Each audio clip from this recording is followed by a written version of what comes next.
Office हाम्रो doctor सन्तोष गुरुङले दिनुभएको छ. So we are in his office. So he is looking over us के हाम्रो चाहिँ के That's amazing. डाक्टर सन्तोष गुरुङले पनि उहाँले चाहिँ आफ्नै हाम्रै अफिस छ, तिमीहरू यहीँ काम गर, तिमीलाई जे चाहिन्छ म दिन्छु, तिमीलाई कसरी काम गर्नुपर्छ के गर्नु छ हामी डिरेक्सन दिन्छौँ. सो दे आर बेसिकली हामी नेपालको फादर भनेर चाहिँ हामी चाहिँ बच्चाहरू हो, हामी नेपालको पेरेन्ट्स भनेको चाहिँ बारबरा फाउन्डेसन र डाक्टर सन्तोष गुरुङ हो कि. सो हाम्रो चाहिँ त्यस्तो छ होइन. एभ्री गाइडेन्स वी आस्क हिम, जे गर्नुभन्दा अगाडि नै हामीले चाहिँ डाक्टर सन्तोष गुरुङलाई हामी सोध्छौँ अनि मात्र हामीले काम गर्छौँ. I didn't know that. That's amazing. Guidance राम्रो छ, हाम्रो मेन्टर राम्रो छ. टिमहरू राख्दैछौँ हामीले, पानीहरू राख्दैछौँ होइन.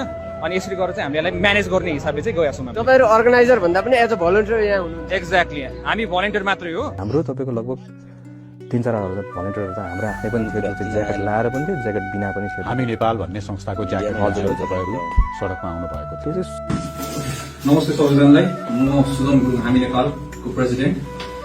विगत लामो समयदेखि हामी आन्दोलनहरूमा लागिरहेको र हामीले नेपालमा जुनै सुकै समस्या आए पनि हामी उसको लागि भनेर कुदिरहेको एउटा संस्था हो. यो इन्डिपेन्डेन्ट संस्था हो, यसमा कुनै पोलिटिकल अफिलिएसन्सहरू छैन होइन. म हजुरलाई ग्यारेन्टी दिन सक्छु, मेरो कुनै यसमा पोलिटिकल मोटिभ पनि छैन. यसमा भनेको सबै हाम्रो युवाहरूको भोइस एकजुट हुनुपर्छ भन्ने मेरो मान्यता छ. र यही भन्दै गर्दाखेरि हामी सो सरी किन यो भिडियो बनाउनु धेरै ढिलो भयो, किन बिहानदेखि हामी प्लानिङहरूदेखि लिएर अहिले पनि हामी प्लानिङमै छौँ होइन. भोलिको प्रोटेस्ट कसरी हामीले सबैजनालाई चाहिँ एकजुट भएर आवाज उठाउन सकिन्छ भनेर डिफ्रेन्ट टिमहरूलाई पनि हामीले कोअर्डिनेसनमा राखिरहेका छौँ. हामीले सक्ने हामीले गर्दैछौँ. र बाँकी जतिजना टिमहरू हुनुहुन्छ तपाईँहरू जोइन गर्न चाहन्छन् प्लिज हामीलाई मेसेज गर्नु होला. लिड तपाईँहरूले लियो भने केही फरक पर्दैन. हामीलाई एजेन्डासँग र हामीलाई हाम्रो मोटिभसँग मेन हाम्रो इन्ट्रेस्ट छ होइन. अनि त्यही गएको हिसाबले चाहिँ हाम्रो अहिले के प्रब्लम भइरहेछ भन्दाखेरि यो प्रोटेस्टमा हाम्रो कम्युनिकेसन सेन्ट्रल भएको छैन. कसले के भनिरहेछ, कसले के भनिरहेछ होइन, कहाँ के इन्फर्मेसन गइरहेछ, के भइरहेछ, यो सबै मिसइन्फर्मेसन्सहरूले गर्दा चाहिँ हाम्रो प्रोटेस्ट के हुने भइरहेछ भनेर सबैजना अनियलमा छ है. त्यही भएर चाहिँ म हजुरलाई अब यो सेन्ट्रल कम्युनिकेसन सिस्टम हामीले बनाएको छौँ. त्यसमा तपाईँहरूले आफ्नो ग्रुपहरू बनाएर तपाईँहरूले डिफ्रेन्ट ठाउँदेखि तपाईँले आन्दोलन गर्न सक्नुहुन्छ है. म हजुरलाई अब देखाइदिन्छु. यो तपाईँले देखिराख्नु भएको चाहिँ यो इन्स्टाग्राम स्टोरी हो. यसलाई तपाईँले स्क्यान गर्नुभयो भने यो central communication channel for the protest, हाम्रो प्रोटेस्टको लागि चाहिँ यो सेन्ट्रल कम्युनिकेसन च्यानल हुन जान्छ, जहाँ कि हामीले एउटा नोटिफिकेसन पठाउने बित्तिकै सबमा इन्फर्मेसन जान्छ कि यो गर्नुपर्ने रहेछ भनेर. तपाईँहरूलाई केही प्रब्लम पऱ्यो भने तपाईँ त्यहाँ डिस्कर्डमा गएर भन्न सक्नुहुन्छ. सो यो चाहिँ एउटा डिस्कर्ड ग्रुप हो. सो तपाईँले स्क्यान गरिसकेपछि चाहिँ हामी चाहिँ यो यसमा आइपुग्छौँ. यसमा आइसकेपछि तपाईँले एक्सेप्ट इन्भाइट गर्नुहोस्. हामी जुम इन गर्ने.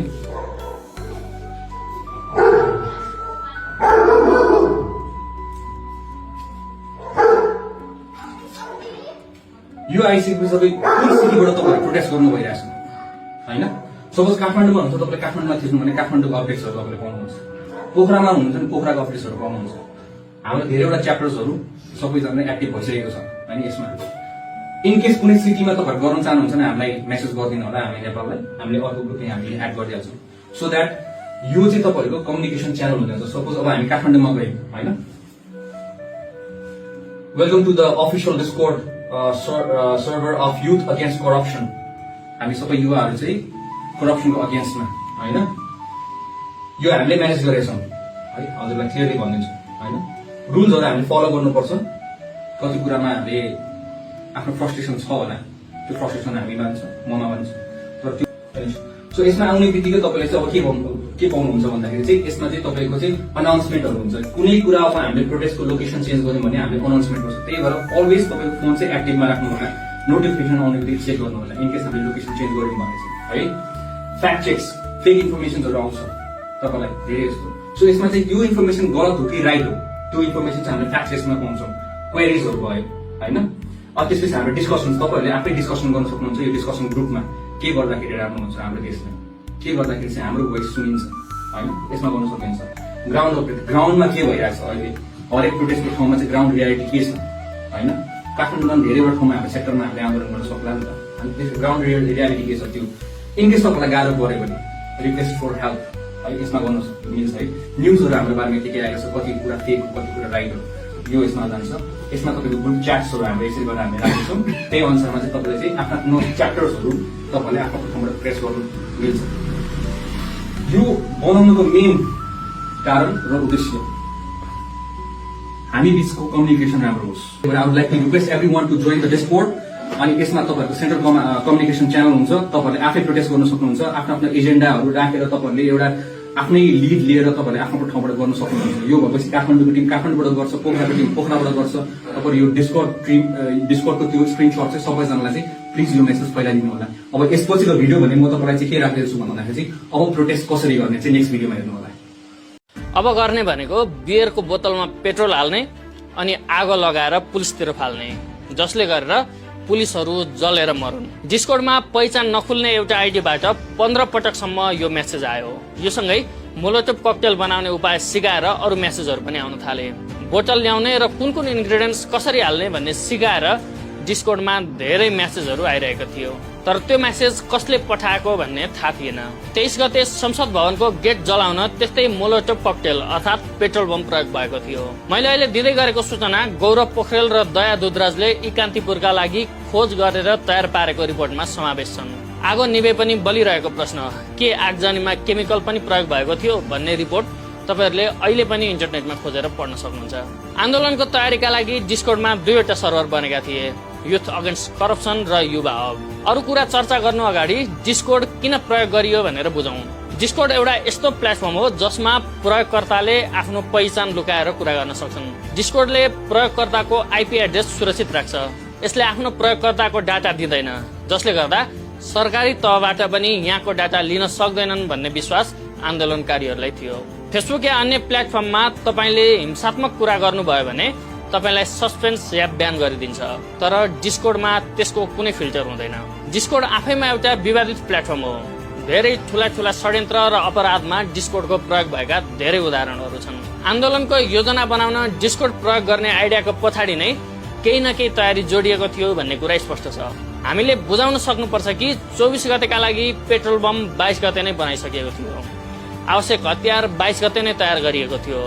आगो लगाउन केमिकल प्रयोग भएको थियो भन्ने रिपोर्ट न्युयोर्क टाइम्समा आएको छ। त्यो केमिकल आन्दोलन भन्दा अगाडि नै तयार गरिएको थियो। जो त्यो आन्दोलनको साथी हुनुहुन्छ, यो आक्रोशको बेला संसद भवन जल्दा तपाईँ खुसी त हुनुभयो होला, तर पक्कै पनि तपाईँको हातले पेट्रोल बम बनाएको थिएन। तपाईले पक्कै पनि आगो जोस्नु भएको थिएन। ढुङ्गा त तपाईले पनि हान्नुभयो होला, तर केमिकल चाहिँ तपाईसँग थिएन। तपाईले ढुङ्गा हानेको मौकामा हान्न भनेर पेट्रोल बम कसै न कसैले त बनाएको थियो। त्यो पेट्रोल बम बनाउने मान्छे डिस्कर्डमा 15 पटकसम्म मेसेज गरेर पुलिसलाई जलाउनु पर्छ भन्ने पहिचान नखुलेको मान्छे पत्ता नलागेसम्म त्यो अपराधको दाग तपाईमा पनि लागिरहन्छ। त्यही डिस्कर्ड सर्भरमा योजना बन्यो केटाकेटीहरूलाई युनिफर्ममा बोलाउने। त्यही डिस्कर्ड सर्भरमा योजना बन्यो उनीहरूलाई फ्रन्टमा राख्ने। त्यही योजना बन्यो पेट्रोल बम बनाउने र पुलिसलाई हान्ने। त्यही योजना बन्यो नेताका घर जलाउने। सिंहदरबार, संसद भवन र सर्वोच्च अदालत जलाउने योजना पनि त्यही बन्यो। त्यही योजना बन्यो गाउँ गाउँसम्मका प्रहरी चौकी र सरकारी भवनहरू जलाउने। 23 गते जसरी पनि गोली चल्नै पर्ने थियो, जसरी पनि देशभर आक्रोश ल्याउनै पर्ने थियो, किनकि उनीहरूले बनाएर राखेका पेट्रोल बम, उनीहरूले ल्याएका आगो लगाउने केमिकल र उनीहरूले बनाएको योजना खेर जान दिने पक्षमा उनीहरू थिएनन्। अनि सुरुमा भिडियो गेमरहरूको प्लेटफर्म हो डिस्कर्ड भनेको चाहिँ, च्याट गर्दै खेल्ने। अहिले 60 करोड प्रयोगकर्ताहरूले ग्लोबल नेटवर्क नेपालमा पनि प्रयोग गर्छन्। अनि आन्दोलनको यो नेपालको आन्दोलनको कमान्ड सेन्टर भनेर चाहिँ डिस्कर्डलाई मान्नुपर्छ हामीले, किनभने सुशीला कार्कीलाई प्रधानमन्त्री नियुक्त पनि डिस्कर्डले नै गरेको। 2वटा मुख्य सर्भर, युवा हब एउटा जहाँनिर चाहिँ 12,144 वटा मेसेज गएका छन् त्यो 50 घण्टाको समय अवधिमा, र युथ एगेन्स्ट करप्सन भन्ने 18,010 वटा मेसेज, जम्मा 6,64,000 पटक संवाद भएको छ 50 घण्टामा। त्यो संवादहरूभित्र के भयो भन्ने कुरा छ। भाद्र 22 साँझदेखि 9:35 सुरुवात भयो अनि शान्तिपूर्ण योजना भइरहेको थियो त्यो बेला। Make sure to record every stop भनेर हरि हेयर भन्ने एउटा एकाउन्टबाट चाहिँ मेसेज गएको छ। Make sure to record every stuff, recording अन्तर्राष्ट्रिय मिडियामा पठाउने योजना नियोजित ढङ्गले। जस्तै अब रिसेन्टली त्यो रेकर्ड भएको स्टफ चाहिँ बीबीसीले प्रसारण गरिसक्यो, मलाई लागेको कुरा है, रिपोर्टले भनेको छैन, तर विदेशमा पठाउने प्लानिङ, त्यो रेकर्ड गरेको चिज प्लान भएको छ यहाँनिर है। अब यो चाहिँ के हुन्छ भने सबै पार्टिसिपेन्टहरू एनोनिमस हुन्छ कि यो लगहरू त लियो, सबै लगहरू पाइसक्यो आयोगले, तर त्यो गर्ने मान्छे चाहिँ एनोनिमस रहन्छ क्या। अनि 10:40 पहिलो सबैभन्दा खतरनाक मेसेज गएको छ एउटा IDKEHUAIM भन्ने एकाउन्टबाट। के लेख्यो भने गाइस मेक अ मोलोटोभ भन्यो क्या, मोलोटोभ MOLOTOV। अब प्रोनाउन्सिएसन के छ थाहा भएन, तर यो भनेको मोलोटोभ भनेको चाहिँ बोतलमा पेट्रोल हालेर सलेदो हालेर चाहिँ पेट्रोल बम बनाउनु पर्छ है। यो भनेको चाहिँ पेट्रोल बम बनाउनु पर्छ भनेर प्लानिङ हो। यो 10:40 भयो। त्यस पछाडि 23 गते एस्केलेसन टाइमलाइनमा के भयो भने बिहान शान्तिपूर्ण प्रदर्शन सुरु भयो। दिउँसो प्रहरीले गोली चलाइसकेपछि डिस्कर्डमा के कन्भर्सेसन भयो। सुकिट भन्ने एउटा एकाउन्टबाट curfew announced they can shoot you, they can shoot you भन्नु, curfew means they can shoot you. 12:24 भएको यो कुरा। त्यस पछाडि एउटा स्टार डस्टिक भन्ने एकाउन्टबाट चाहिँ अब मोलोटोभ युज गर्नुपर्छ। मैले अघि भनिहालेँ मोलोटोभ भनेको पेट्रोल बम है। It is planned, properly planned छ। अनि 1:58 काजी GQ भन्ने एकाउन्टबाट हो आफ्नो आफ्नो साइडबाट मोलोटोभ फाल भनेर एउटाले भनिरहेछ यहीँनेरि 1:58 को कन्भर्सेसनमा। 2:37 को कन्भर्सेसनमा एकजना रुकेश नामको व्यक्तिले मोलोटोभ सप्लाई हान्न कसैले ब्रो भनेर लेखेको छ। अर्कोले लेखेको छ 3:55 सौगातजी म मोलोटोभ लिएर आउँदैछु भनेको छ। You can see the planning. 5:56 रुकेशले फेरि जति सक्दो मोलोटोभ बनाएर ल्याऊ है सबैले फेरि आह्वान गरेछ। मोस्ट सकिङ कुरा एउटा अनोनिमस प्रयोगकर्ताले चाहिँ एउटै मेसेज 15 पटक पठाएको छ। बियरको बोतलमा पेट्रोल हाल्ने, आगो लगाएर पुलिसतिर फाल्ने, पुलिसहरू जलेर मरुन्, संसद भवन होइन, 3-4 पटक। 1000 भन्दा बढी भएर नेताहरूको घर घेर्ने, लुट्ने, ठोक्ने, पुलिस हेडक्वार्टर जाने भनेर चाहिँ यो मेसेज एउटा एनोनिमस एकाउन्टबाट चाहिँ 15 चोटि रिपिट भएको छ रातको 7:50 बजे। यो 23 गतेको कुरा है यो। अनि यो मेसेज 15 पटक रिपिटेडली गएको छ। रात 8 बजे ABO भन्ने एकाउन्टबाट लेख्यो हामीलाई ग्रेनेड र मोलोटोभ चाहिन्छ भनेर एउटा लेखेको छ। राति 11:49 ग्रिनिश नामको एउटा एकाउन्टबाट के लेखेको छ भने इन्डियाबाट सोल्युसन मगाउन सकिन्छ। वी क्यान इन्डियाबाट चाहिँ ग्रेनेड र त्यो हात हतियारहरू मगाउन सकिन्छ भन्नु। राति 1:51 अर्को एकाउन्टबाट इन्डियाबाट इम्पोर्ट गर्दिनँ म, इम्पोर्ट गर्न सक्छ। अनि इम्पोर्ट गर्दाखेरि एबाउट 50 ग्रेनेड म ल्याउन सक्छु भन्यो। रातिको 11:56 इन्डियाको केरलाको डिलर चिनेको छु लिएर आउँछु भनेर एउटाले लेखेको छ।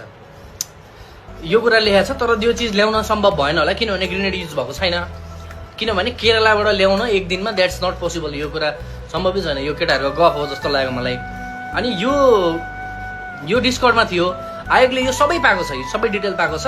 भारतबाट ग्रेनेड इम्पोर्ट गर्ने कुरादेखि लिएर डिस्कर्डमा लेखियो र यो कुरा सबै प्लानिङ भयो। अनि यो कुरा चाहिँ राज्यलाई थाहा थिएन। यो कुरा चाहिँ बगैँदा प्लानिङ गरेको छ। अर्को कुरा छ प्रचण्डको घर जलाउँ, देउवाको घर जलाउने टाइम, पार्लियामेन्ट अब जान्छ देखि लिएर यो सबै कुरा डिस्कर्डको रियल टाइममा लेखेका थिए। जतिखेर काण्ड हुनेवाला थियो त्यतिखेर it was already being plan. अनि यो कुरा पनि म अर्को पार्ट 5 मा लिएर आउँदैछु। This is half of the part, video लामो हुन्छ भनेर। धेरै सोसल इन्फ्लुएन्सरहरूले सेप्टेम्बर 1st विकदेखि नै प्रोटेस्ट प्रिपरेसनको बारे भिडियोहरू सोसल मिडियामा पोस्ट गरिरहेका थिए। हामी सबै युनाइट भएको त अगेन्स्ट करप्सन अनि सोसल मिडिया ब्यान्डको प्रोटेस्ट भनेर हो। अनि यो प्लानिङ नै सबै सोसल मिडियाबाट भएको हो। सो अनेस्टली भन्नुपर्दा गाइज सोसल मिडिया एक्चुअलमा ब्यान्ड चाहिँ थिएन है। ल अब सिधै टाइमलाइनमा जाम है त। सुरुमा पुरै पिस एन्ड कुल थियो तर त्यो केही घन्टामा खोइ के भयो अनि पुरै टोटली चेन्ज भयो। समय बिहान 9 बजे माइतीघर मण्डलामा पार्टिसिपेन्ट्स र युवा साथीहरू ग्यादर हुन स्टार्ट भयो। हामीहरू प्ले कार्ड देखाउँदै नारा लगाउँदै रमाइलो गरिरहेका थियौँ। केवल काठमाडौँ होइन, पोखरा, धनगढी, विराटनगरमा पनि ब्याचमा मास कलेक्ट भइरहेको थियो। काठमाडौँमा यति धेरै मास कसम देखेकै थिएन। कहाँबाट आइदिरहेके सबैजनाहरू, चिनेको कोही थिएन तर बबाल रमाइलो भइरहेको थियो। धेरैजना त स्कुल ड्रेसमै आइदिरहेके। समय 10:30 बजे यति ठुलो मास माइती घरबाट न्यू बानेश्वरतर्फ बढ्छ।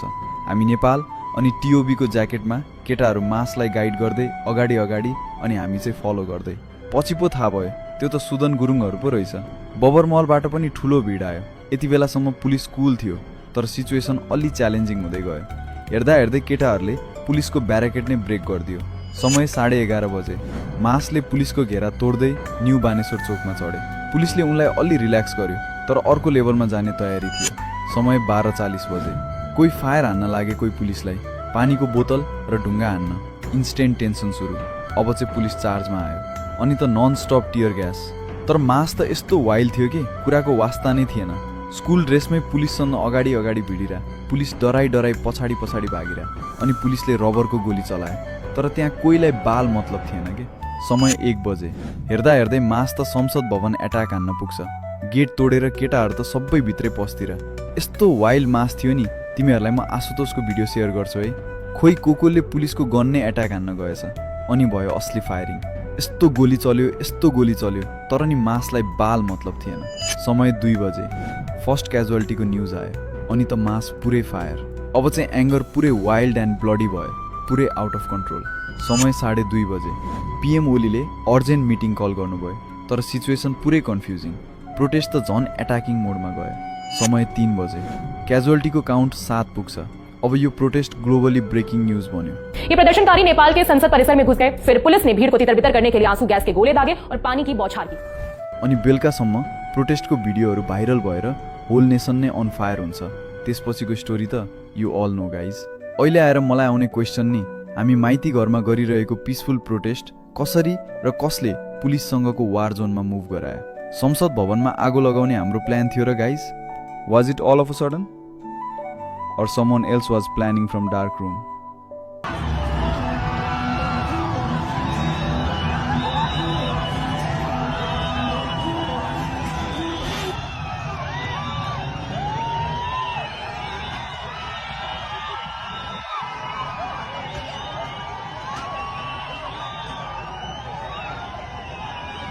र संसद भवनसम्म लागेको आगोको मुस्लोसँगै यो समूहको उपस्थिति देखिनुले पुष्टि गर्छ उनीहरू उद्धार गर्न होइन, विध्वंस मचाउन सडकमा थिए।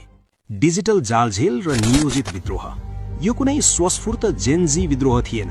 डिस्कर्ड र वेबसाइट मार्फत यसको पल पलको कमान्डिङ गरिएको थियो। सेनाको सूचनामा समेत पहुँच राख्ने यो समूहले कुन समयमा कहाँ आगो लगाउने र कसरी सत्ता कब्जा गर्ने भन्ने लगबुक नै तयार पारेको थियो।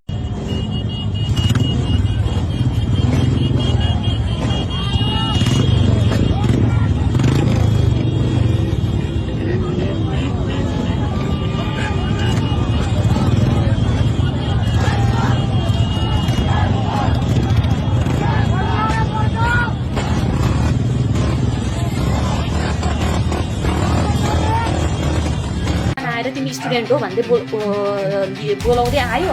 अनि हामीलाई चाहिँ एउटा ठाउँमा रिक्रुट गर्यो। अनि स्टुडेन्टहरूलाई रिक्रुट गरिसकेपछि चाहिँ आन्दोलनको अगाडि ल्याएर राख्यो कि जुन आन्दोलन छ नि त्यसको अगाडि ल्याएर स्टुडेन्टलाई राख्यो। अनि किन राख्यो भनेर सोद्धाखेरि स्टुडेन्टहरूलाई चाहिँ गोली हान्दैन अरे, त्यही भएर तिमीहरू अगाडि बसाओ भनेर भन्यो हामीलाई। सुरुमा त केही आन्दोलन जस्तो फिलिङै भएको थिएन क्या, फिलिङ पनि आउन पर्ने रहेछ के भन्नु होइन। त्यसपछि चाहिँ टियर ग्यास फाल्न थाल्यो। टियर ग्यास फाल्न थालेपछि चाहिँ लौ अब चाहिँ एक्सपिरियन्स आउन थाल्यो। आँखाबाट आँसु धर आउन थाल्यो। बानेश्वरमा गोली हान्ने स्थिति सृजना भयो भने त्यो त्यतिकै भएको त होइन। त्यतिकै ब्यारिकेड बोकेर प्रहरी संगठनले पनि त उहाँ त शान्ति सुरक्षाको लागि खटिनु भयो। त्यो ब्यारिकेड समातेर पछाडि लगेर फाल्न जरुरी थिएन। हामी सबैजना भुइँमा बस्न सक्थ्यौँ है, बोल्न सक्थ्यौँ, आफ्नो मनको आक्रोश त्यहाँ पुग्न सक्थ्यौँ। गएर प्रहरी संगठनसँग हामीले आक्रोश पुग्ने होइन। त्यहाँ गोली हानियो होला, त्यो स्थिति सिर्जना भयो होला, तर त्यसको एउटा पाटो त हामीले गर्दा पनि भएको होइन। हाम्रो जतिजना मोटरसाइकलहरू छिर्नु भएको थियो उहाँहरूले हामीले किन रोक्न सकेनौँ? आज हामी सबैजना चिप्ल्यौँ होइन। We failed as the citizens, we failed as the youths होइन। हामी किन फेल गर्यो भने हामी बहकियौँ क्या। हामी बहकिन हुँदैन। हाम्रो आन्दोलन अर्थपूर्ण हुनुपर्छ। क्रान्तिकारीले गर्दा कसैलाई गोली त लाग्यो नि त। उहाँ पनि कसैको कोही आमाको छोरै हो, कोही बाबुको छोरै हो। हाम्रो ज्यानमा रगत बगेको छ, उहाँको ज्यानभित्र तेल बगेको त होइन है। सो आज जे भयो है, आजलाई हामीले गर्न सकिने धेरै पाटै छैन अब। तर भोलिदेखि हामी सबैजना संयम हौ, यो आन्दोलनलाई शान्तिपूर्ण बनाऊ। र अर्को कुरा भने यो आन्दोलनलाई सेलाउँदै दिन भएन है। शान्तिपूर्ण, अर्थपूर्ण संयमता अप्नाऊ र हामी नसेलाऊ। अब कङ्ग्रेचुलेसन गाइस है सबैजनालाई नेपाल सरकार ढलिसकेको छ the youth has won the protest won over the country the future is ours हामीले गरेर सबैजना मिलेर हामीले गरेर हामीले सक्यौँ होइन I really want to thank every one of you होइन we are still safe here and will be moving towards अब सिंहदरबार अब Maitighar thank you so much guys really I just cannot it was a dream क्या यो चेन्जको लागि क्या and finally like we made it happen thank you so much यार म अहिले सिंहदरबारभित्र छु सिंहदरबारभित्र स्थिति एकदमै क्षतिग्रस्त छ अब यहाँ हाम्रो नेपाल प्रहरीको संगठनको जो हुनुहुन्छ नेपाली सेनाको जो हुनुहुन्छ उहाँले सिचुएसनलाई अन्डर कन्ट्रोल लिन खोज्नु भएको छ तर एकदमै गाह्रो भइरहेको छ यसलाई शान्तिपूर्ण तरिकाले अगाडि बढाउँ भन्ने हाम्रो सोच हो हामीले जेनजीले यसलाई सुरु गरेको शान्तिपूर्ण तरिकाले हो तर यो एकदमै नराम्रो तरिकाले अगाडि बढिरहेछ जो जहाँ पनि हुनुहुन्छ यसलाई पिसफुल्ली अगाडि बढाउनको लागि यो सिंहदरबार अगाडि जुन क्राउड छ यो क्राउडलाई कन्ट्रोल गर्न म एक्लैले सकिन प्रहरी प्रशासनले सकेन र नेपाली सेनाले सकेन त्यही भएर यसलाई शान्तिपूर्ण तरिकाले सम्झाएर सबलाई संयम बनाउनको लागि म सबलाई आह्वान गर्न चाहन्छु सबैजना आउँ यसलाई शान्तिपूर्ण बनाऊ जो जहाँ पनि हुनुहुन्छ कति संसद भवन वरिपरि हुनुहुन्छ कति कलङ्गीबाट आउँदै हुनुहुन्छ कति माइती घरबाट आउँदै हुनुहुन्छ यो हुनु हुँदैन हाम्रो यसलाई यो रूपमा नलिउँ यसलाई जसरी पनि मिलेर जुलेर अगाडि बढाउन सकिन्छ प्रहरी प्रशासन र सेना भनेको हाम्रै बाबुआमाको उमेरको हाम्रै देशभित्र जागिर खाएर बसेको मान्छे हो अधिकारी हो त्यही भएर यो प्रकारले उहाँसँग कुनै पनि तरिकाको हानि नोक्सानीको पाटोबाट झगडाको पाटोबाट यो स्थिति सृजना नगरिदिनु होला जो जहाँ हुनुहुन्छ यो सिंहदरबारको स्थिति नियन्त्रणमा लिइदिनको लागि जो हाम्रो ग्रुप हामीले पिसफुल्ली सुरु गर्छौँ भनेको थियौँ जो जहाँ हुनुहुन्छ प्लिज आइदिनु होला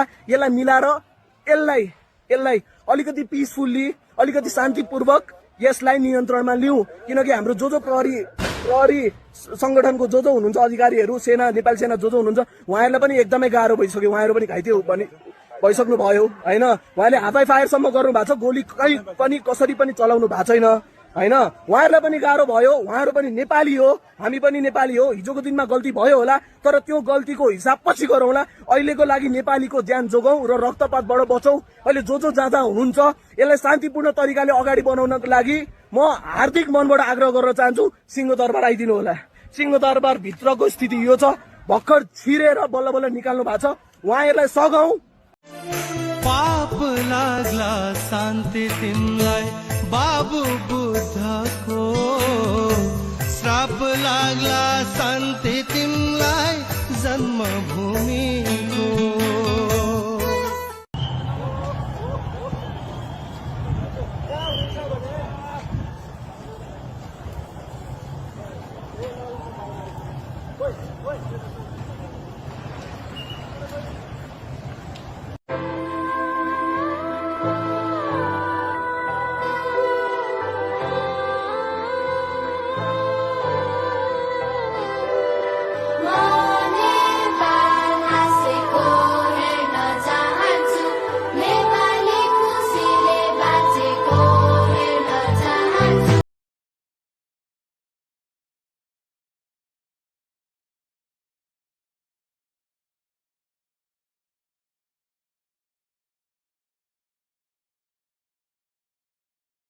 प्राण भन्दा प्यारो लाग्छ मेरो देश कता कता छल्किन्छ ममता मेरो।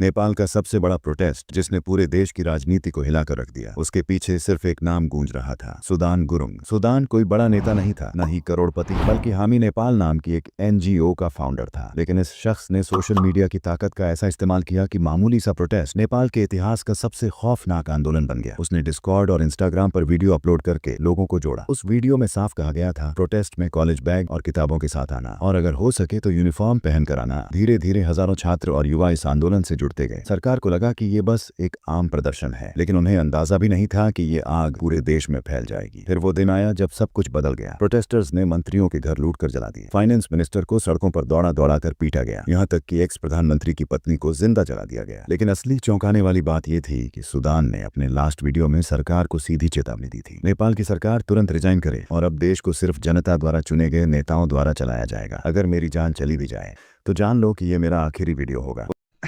हाम्रो फर्स्ट माग के पो रे भाइ?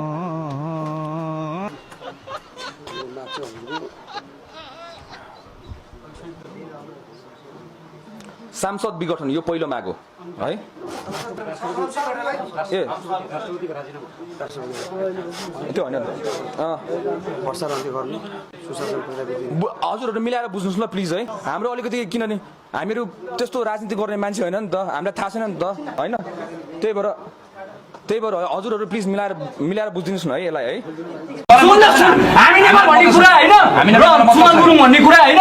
हाम्रो जिन्दगीको प्रोटेस्टमा आयो भने होइन, म फेरि हेर म यही खुट्टा लिएर आउँछु, बुझ्यो नि। हामीलाई हाम्रो रगत र यत्रो 74 जनाको परिवारको पुरै नेपालको भावनासँग खेल्न को हो? कोही पनि होइन। नगर्न भने म यहाँ बस्छु, डिस्टर्ब नगर्न। म नेता हो, जात पनि हो त, हामी सबै हो त। फागुन 21 को निर्वाचन हुन्छ कि हुँदैन त्यसमा जाउँ। हुँदैन, हामी हुनै दिन्नौँ। किन हुनु दिन्नौँ भन्दाखेरि उहाँको चुनावको म्यान्डेट छ भने उहाँले सुरुमै भन्नुपर्थ्यो मेरो चुनावको मात्र म्यान्डेट हो, तपाईँहरूको यो माग पुरा हुँदैन, त्यही भएर म हजुरको सरकारमा बस्न सक्दिनँ। ढुङ्गा बोक्न त पठाएको त होइन त हामीले मेयरलाई त। ढुङ्गा र गिटी बोक्न त मैले त मेयर पठाएको होइन त्यहाँ त। अहिले 50-60 किलो बोक्नु पर्दैन गोरमा छैन दाइ। सो यसमा ढुक्क हुनुहोस् तपाईँहरूले होइन। हामी नेपाल मन्त्री एउटा मन्त्रीमान जाँदैन। म ग्यारेन्टी दिएर भन्छु, तपाईँले मलाई मन्त्री पदमा देख्नु भयो भने म धुन्डेर मरिदिन्छु। मलाई कहाँ जलाएर मार्नुपर्छ तपाईँले जलाएर मारिदिनुहोस् मलाई।